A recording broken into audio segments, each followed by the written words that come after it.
Қазақстанда жеке тұлғалардың банкроттығы туралы заң наурыз айында күшіне енеді. Банкроттық рәсімдеуге өтінім берудің бірнеше жолы бар деп хабарлайды. Еске сала кетейік, бір апта бұрын президент Тоқаев тиісті заңға қол қойған болатын. Банкроттықты 3 жолмен рәсімдеуге болады. Біріншісі – соттан тыс банкроттық.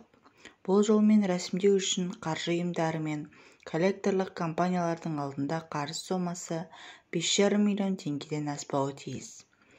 Тағы бір талап қарыз міндеттемелерін 12 ай бойы төлей алмаған атында меншікті мүлкі жоқ тұлға рәсімдей алады.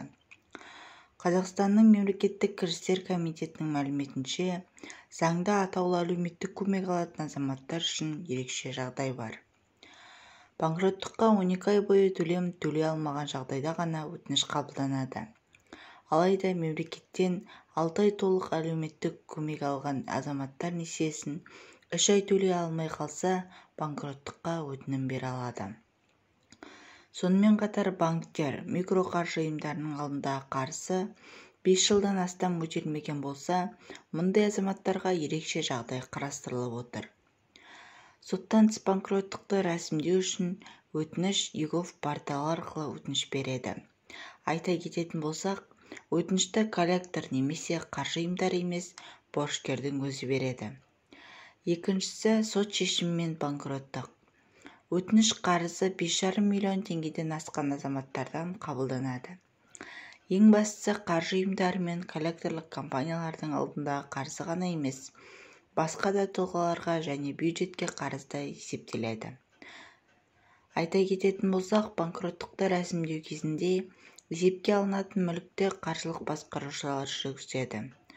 Мүлік электронды саудаға қойылып, сауда-саттықтан тапқан табыс қарызды жабуға жұмсалады.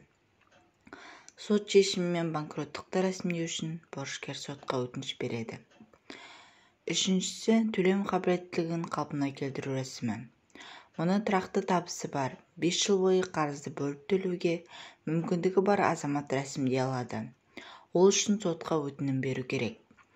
Сот шешімімен 5 жыл бойы ай сайын төленетін сома белгіленеді. Сауықтыру кестесіне сәйкес борышкер қарызды өтейді. Бұл жерде маңыздысы аталған рәсімді пайдаланған адам банкрот деп танылмайды. Сәйкесінше оған ешқандай шектеу қойылмайды деді.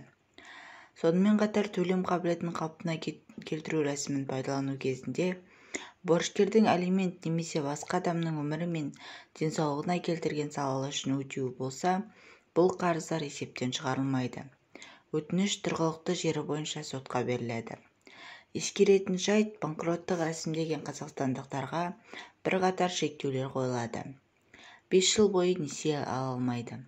Қайтадан банкроттық рәсімге тек 7 жылдан кейін ғана жүгіне алады.